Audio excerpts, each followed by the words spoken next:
تمام مفتیان کرام اور علماء کرام جو آئین کو اسلامی کہتے ہیں ان کو مناظرے مباحثے کا چیلنج دیتا ہوں۔ کچھ لوگ کہتے ہیں جی ہم نے مجبوراً اس کو اختیار کیا، جمہوریت ہے کفر۔ میں نے کہا پھر امریکہ آیا تھا افغانستان میں بڑے لاؤ لشکر کے ساتھ، تو وہاں ملا عمر کہتے کہ ہم نے مجبوراً امریکیوں کو اجازت دے دی، رو ہمارے پاس کہاں لڑنے کی طاقت ہے۔ تو یہ بزدلی کی باتیں 70 سال سے آپ یہی باتیں کر رہے ہیں، 70 سال بیت گئے اور آخر ہم بھی تو کہہ رہے ہیں ہمارا جامع حفصہ شہید ہو گیا، یہ جلائی چل رہا ہے۔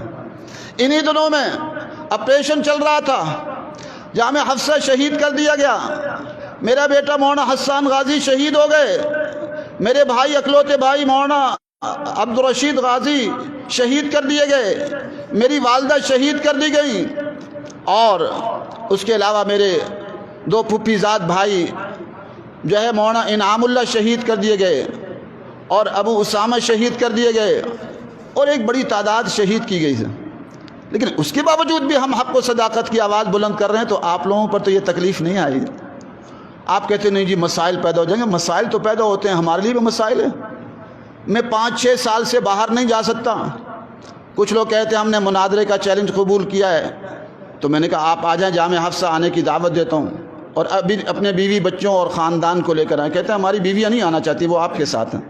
میں نے کہا پہلے اپنی بیوی کو تو تیار کرو، میری تو الحمدللہ جو ہے میرے ساتھ تو ہزاروں لاکھوں لوگ کھڑے ہیں، تمہارے ساتھ تمہاری بیوی نہیں ہے اور کرتے ہو مناظرہ، اور میرے سوالات کے جوابات نہیں دیتے، صرف شرارت اور آنے کو۔ میں نے کہا ٹھیک ہے جی، کہتے جی آپ لال مسجد آ جائیں۔ میں نے کہا جی حکومت میری راہوں میں رکاوٹ بنی کھڑی ہے، پوری حکومت پورا نظام، کیونکہ میں اس نظام کے خلاف بولتا ہوں، آپ تو بولتے نہیں، تو آپ حکومت سے اجازت لے لو کہ چلو اتنی اجازت مجھے دے دو کہ لال مسجد میں آ جاؤں گا، جامع حفصہ کی زمین ہی پر کر لیں گے، میں آنے کو اگلے جمعے کو تیار ہوں۔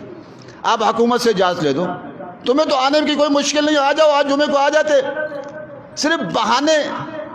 اور پھر میں الحمدللہ قادیانیوں کو چیلنج دیا، شیعوں کو دیا، یہودیوں اور سکھوں کو دے رہا ہوں۔ آپ لوگ جو باتیں کر رہے ہو، کس کو مناظرے مباحثے کا چیلنج دیا؟ باطل کو للکارنا آپ کی ذمہ داری نہیں ہے؟ قیامت کے دن کیا جواب دو گے؟ ذرا سوچ لو۔ بہرحال اللہ تبارک و تعالیٰ سے دعا ہے اللہ تعالیٰ ہم سب کو حق سچ کہنے کی توفیق نصیب فرمائے۔ وآخر دعوانا الحمدللہ رب العالمین۔ بند